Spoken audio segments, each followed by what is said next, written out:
Lancer's finally all put back together.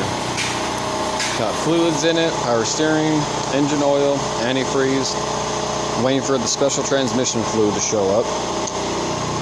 And the battery is so far dead that even with the jump box and battery charger on it with 200 amps going to it, it's not able to even turn over. Motor is free, so we just need a new battery. But it's a little update on what's going on.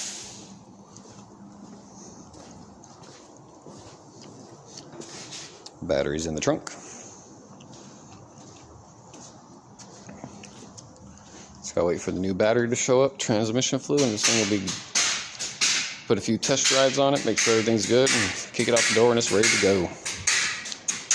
The last of the plastic's gotta be put back on. All the leftover shit.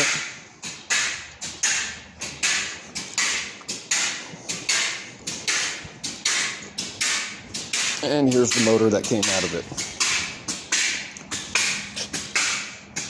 Looks good. Tell you, look over here. And voila. That's the old one.